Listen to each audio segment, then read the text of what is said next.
بسم اللہ الرحمن الرحیم. ناظرین، گزشتہ روز کنڈلا کے مقام پہ بدترین انسانی المیہ پیش آیا اور برفانی تودے تلے متعدد گاڑیاں دب گئی ہیں. ابھی تک اطلاعات یہی مل رہی ہیں کہ کچھ لوگوں کو ریسکیو کرنے کی کوشش کی جا رہی ہے اور وہ لوگ ابھی تک برف میں دبے ہوئے ہیں، اور کچھ لوگوں کے جہاں بھاگ ہونے کی بھی اطلاعات ہیں. اس حوالے سے کوئی کنفرم تو نہیں ہے، مختلف لوگ مختلف فگرز دے رہے ہیں، لیکن ابھی تک کنفرم صورتحال نہیں ہے. آج ہم کوشش کریں گے کہ ان ذمہ داران کا تعین کریں جن کی وجہ سے یہ حادثہ پیش آیا. خیبر پختونخوا اتھارٹی جو ہے وہ ذمہ دار ادارہ ہے ایبٹ آباد مری روڈ سے برف ہٹانے کا، اور اسی اتھارٹی نے ایک ٹھیکیدار کو ٹھیکہ دیا جس کی ذمہ داری تھی کہ سال کے دوران جب بھی برف پڑے گی تو وہ سڑک صاف کرے گا. اس سال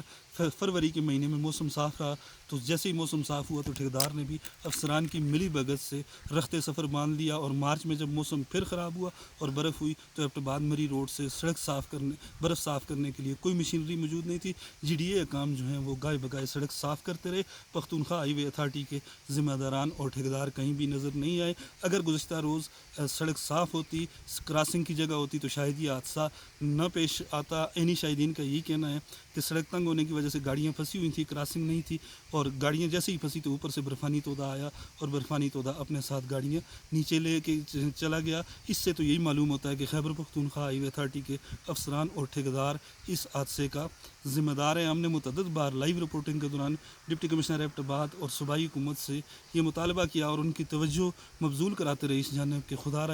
اس طرف توجہ دیں ورنہ کوئی انسانی المیہ جنم لے سکتا ہے. 8 مارچ کو جب برف باری ہوئی تو اس دن بھی ہم نے حکام کی توجہ اس جانب مبذول کرانے کی کوشش کی، لیکن کسی نے اس جانب توجہ نہیں دی اور ایک بڑا انسانی المیہ رونما ہو گیا. اس سے بھی بڑا ظلم اور اس سے بھی بڑا سانحہ یہ ہوا کہ سول اسپتال نتھیا گلی کی سڑک بند تھی اور اس حادثے کے زخمی جو ہیں ان کو لیڈس ہوٹل کے سامنے مین سڑک پہ طبی امداد دی جاتی رہی. ایک طرف تبدیلی کی باتیں کی جاتی ہیں، ایک طرف یہ دعویٰ کیا جاتا ہے کہ خیبر پختونخوا میں صحت کا انصاف جو ہے وہ اپنے عروج پہ ہے، صحت کے شعبے میں انقلاب آ گیا ہے، لیکن دوسری طرف ایک حادثے کے زخمیوں کو اگر سڑک پہ کھلے عام شدید سردی میں طبی امداد دی جاتی ہے تو یہ بھی ایک لمحہ فکریہ ہے، اور حکومت کو اس حوالے سے کردار ادا کرنا ہوگا، ذمہ داران کے خلاف کارروائی کرنا ہوگی، اور اس بات کا تعین کرنا ہوگا کہ سول اسپتال نتھیا گلی کو جانے والی سڑک کھلی تھی یا نہیں کھلی تھی. اگرچہ جی ڈی اے کام کا یہ کہنا ہے کہ سڑک کھلی تھی، لیکن مقامی لوگ اور ڈاکٹر یہ کہتے ہیں کہ برف کی وجہ سے 8 مارچ کو اس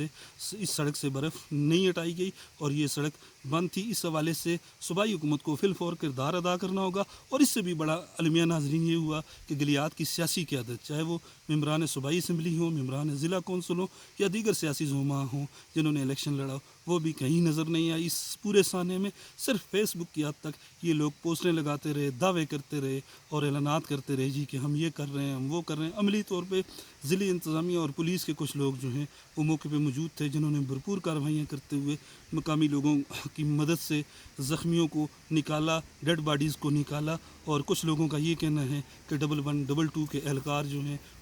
وہ بھی 5 یا 4 گھنٹے کی تاخیر سے پہنچے، اور مقامی لوگ یہ بھی کہتے ہیں کہ اس کا دفتر پہلے نتھیا گلی میں تھا، اب بند کر دیا گیا ہے. اگر یہ دفتر نتھیا گلی میں ہوتا تو شاید یہ اتنا بڑا انسانی المیہ رونما نہ ہوتا اور زخمیوں کو اور برف میں دبے ہوئے افراد کو فی الفور نکال لیا جاتا. اس حوالے سے صوبائی حکومت کو کوئی اقدام اٹھانا ہوگا. اگر ایسا نہ ہوا تو گلیات کے باسی اس کے خلاف احتجاج بھی کریں گے، اور اگر ان باسیوں کو لالی پاپ دینے کی کوشش کی گئی تو یہ انتہائی خطرناک ہوگا، اور اس طرح کے واقعات مستقبل میں بھی ہوتے رہیں گے.